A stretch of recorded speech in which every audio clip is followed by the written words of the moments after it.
Welcome to BizTech's APAC Ambassador Conversation Series with me, Jason Dasey. Thank you so much for your company. We have a very special guest today. It's the Philippines Ambassador to Australia, Her Excellency, Madam Hellen Barber de la Vega. Madam Ambassador, welcome to BizTech Asia. Thank you, Jason, and hello to all your viewers as well. Thank you for inviting the Philippines Embassy here. Now, your career is a long career. You've had an amazing time as a diplomat all across the world. Can you tell us when you first arrived in Australia for your current role? Well, I arrived in November 2018. And since that time, we've been busy promoting Philippine-Australia relations. In 2021, and that was just last year, we commemorated the 75 years of Philippine-Australia diplomatic relations, notwithstanding the COVID-19 pandemic that struck us here as well in Australia the last 24 months. Yeah, your timing was interesting, wasn't it? Just about a year and a bit before the pandemic struck, you probably had no idea that the world was going to anticipate something like that. How do you look back on your time so far in that position? Well, for one, I would like to consider myself as lucky because during these 24 months, we were able to really liaise very closely with the federal government and the state and territories in Australia so that the Filipino diaspora affected by the impact were actually taken care of, especially our seafarers. You probably would note, Jason, that Filipino seafarers are worldwide, working in so many countries and destinations. So here in Australia, I realized that 360 days, there are 365 days in a year. In 360 days, vessels around the world ply Australian ports. And in every vessel, there will be not just one or two, but dozens or even hundreds of Filipino seafarers. So Australia is an island continent. The Philippines is also an archipelago. So we did have a convergence of interest on how to help navigate and assist these Filipino seafarers during their journey during the COVID. And as I said, we're very grateful to the Australian government because we were able to bring them safely back to the country, their home country, the Philippines. Well, you mentioned that long history of cooperation between the Philippines and Australia, more than 75 years. Why do you think the ties are so strong? Well, for one, I think it's important to note here that both Australia, our partners, Australia and the Philippines, we are both treaty allies of the United States. That's one. Second, we are maritime nations. And third, because we share common values, democracy, our belief in the rule of law, and practicing the necessary freedoms that we enjoy today. Yeah, there is that, I guess, ties going back after World War II, and the fact that there are so many Filipinos working here in Australia, and you mentioned some working on ships and that sort of thing. But what about the Filipino community in general across Australia, the people who have come here and worked in different professional jobs?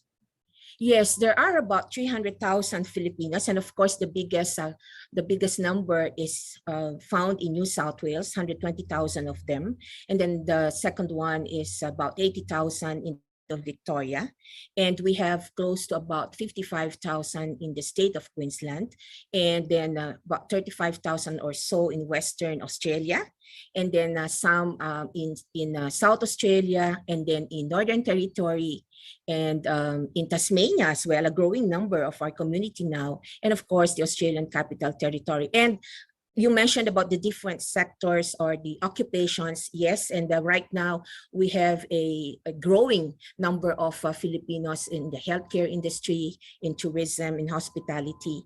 But there's also a growing number of students, for instance, getting into some other jobs like engineering. So the category is really skilled and high-skilled Filipinos working and making a contribution positively to Australian society. And of course, we've seen the borders closed in Australia because of the harsh COVID rules. How's that affected the influx of Filipinos to Australia, and particularly those overseas students, the students who come from the Philippines to study in Australia's many tertiary institutions? Yes, and thank you for bringing up that topic, Jason. Actually, that has been an important area of concern to us in the last 2 years or so, but together with our other ASEAN partners. There are about close to 150,000 students coming from Southeast Asia, and we did make representations with the federal and state ministers for education, and as well as the different universities. And so far, we are seeing now a sort of like a gradual return of international students coming from ASEAN countries back to Australia. Well, that's good to know that they are coming back, because it's a huge industry, as you know, for Australia, the overseas students, particularly those coming from Asia, Southeast Asia. What about the trade balance between the Philippines and Australia? How's that looking at the moment as far as imports and exports to both countries? Well, for a long time, Australia has always enjoyed the positive balance of trade. And generally, I can describe our trade statistics right now as amounting to about $2.1 billion. But of course, there is still a lot of room for growth. But we expect a strong rebound, Jason, post-pandemic. Our data right now shows that at least for 2021, our exports rose by 45.59% from US 362.29 million in 2020 to 531.09 million in 2021. And the Philippine imports from Australia also grew by an outstandingly 97.39% from US 808.11 million in 2020 to US 160 billion in 2021. You know, Jason, that 40% or more of our imports, Philippines buys from the source of overall imports is obtained or sourced from Western Australia.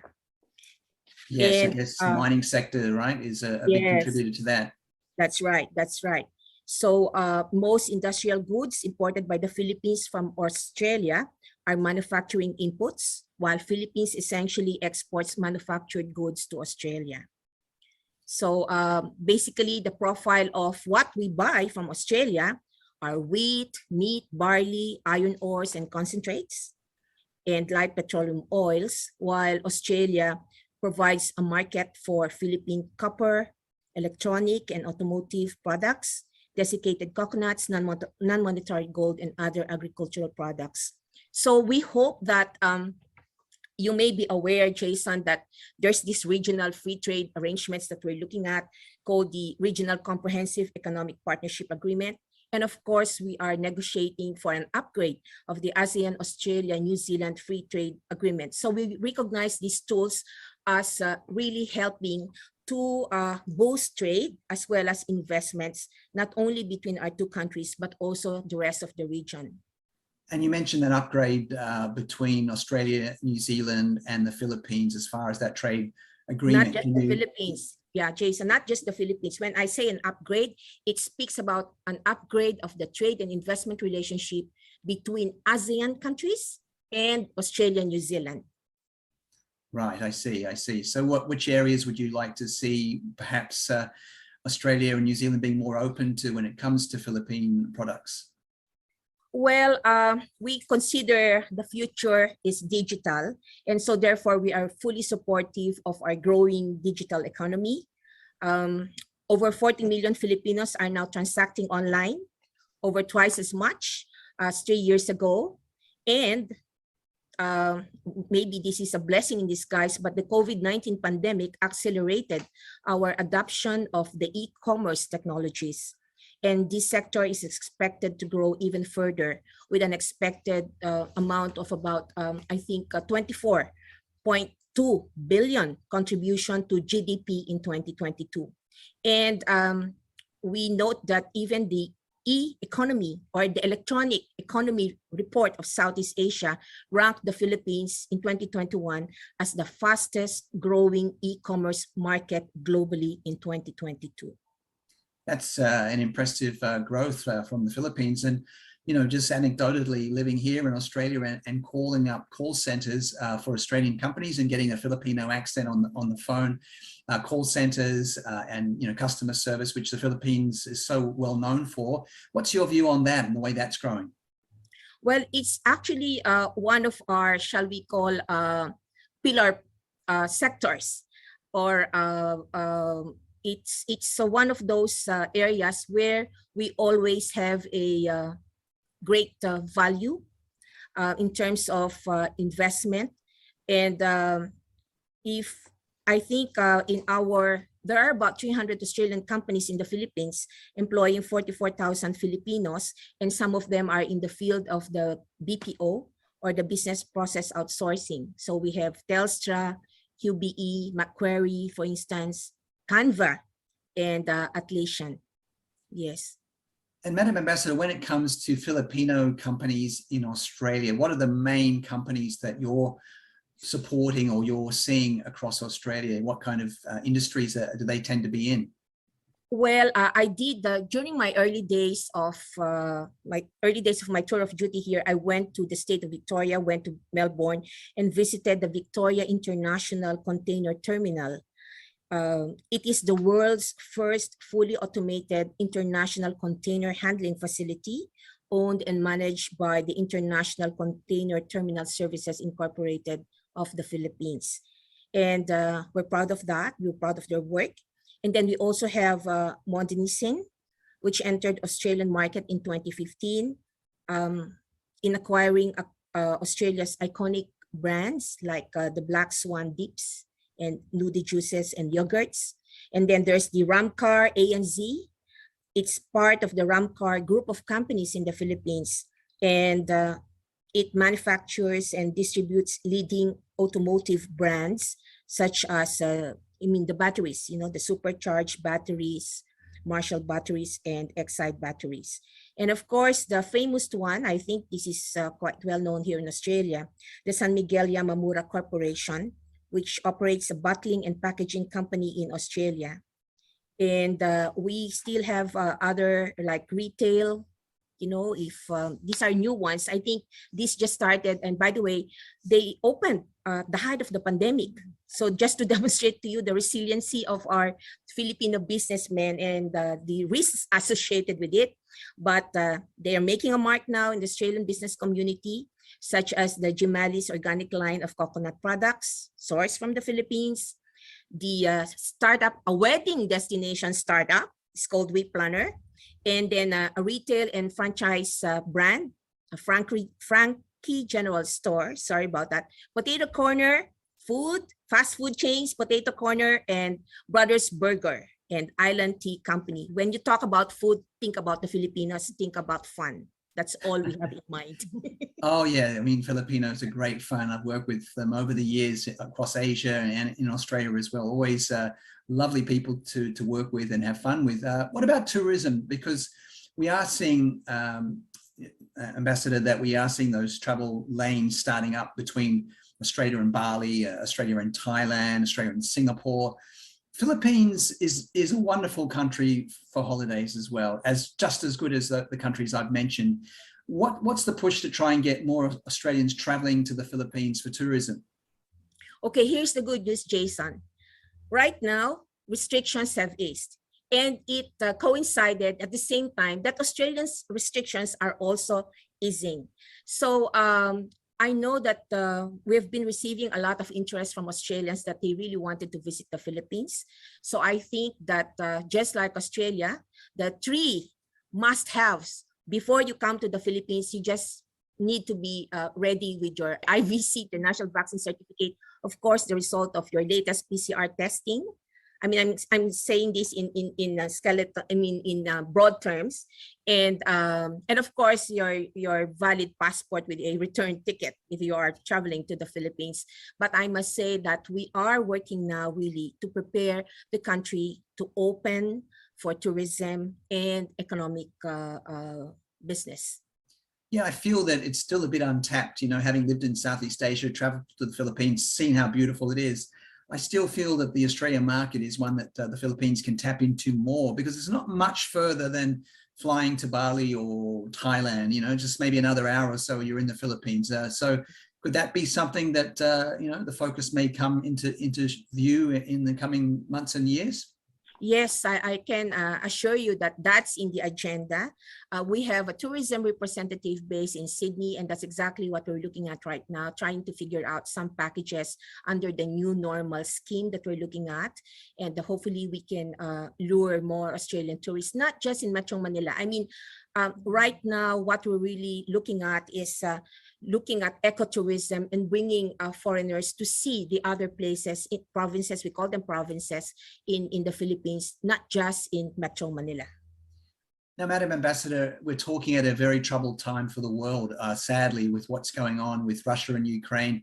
And geopolitically in Southeast Asia, there are many challenges as well. How supported do you think the Philippines feels from Australia when it comes to some of the territorial disputes within your region with China and such like?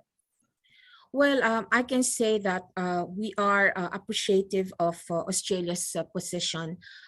It has been very public about its support, for instance, on the Philippine Arbitration Award, and it has undertaken very consistent support on the freedom of navigation. So, and after the United States, Australia is our second largest defense and security partner. In the event that not many people know this, and in the case of the Philippines, there are only two countries where we have a status of visiting forces agreement, and it's with the United States and with Australia. So we can expect really a convergence of many of our thinking, especially on issues affecting the region. And then, of course, our important strategic direction right now is we wanted to elevate our relations. Right now, we define our relations as a comprehensive partnership. We're now working to elevating it into a strategic partnership and building on maritime cooperation as a very important pillar of that partnership. In which areas would you like to see bilateral ties between Australia and the Philippines strengthened? Is there any area in particular that you think could be strengthened?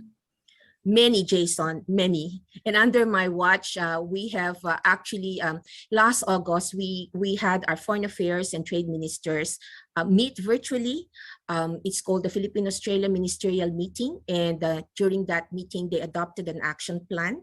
And of course, what we're looking at in the next 2 or 3 years from now will be focus on science, technology, and innovation. We wanted to build on areas of cooperation to prepare our people, both in Australia and the Philippines, on the future of work in the region. And of course, looking at also the what's happening, you mentioned earlier about the geostrategic developments taking place. So we appreciate the fact that Australia has mentioned in so many occasions on the importance of ASEAN centrality and anchoring many of their views on the ASEAN outlook on Indo-Pacific. Do you think ASEAN could get stronger with Australia at the central role of it, really, you know, trying to build that area, especially as we come out of the pandemic and there are different countries across the world, you know, looking for new partners in trade and everything else? Australia is our first dialogue partner in 1974. The environment must have, of course, we can see the environment has changed, but then last year, or I think this year, we have elevated Australia with ASEAN as a comprehensive strategic partner.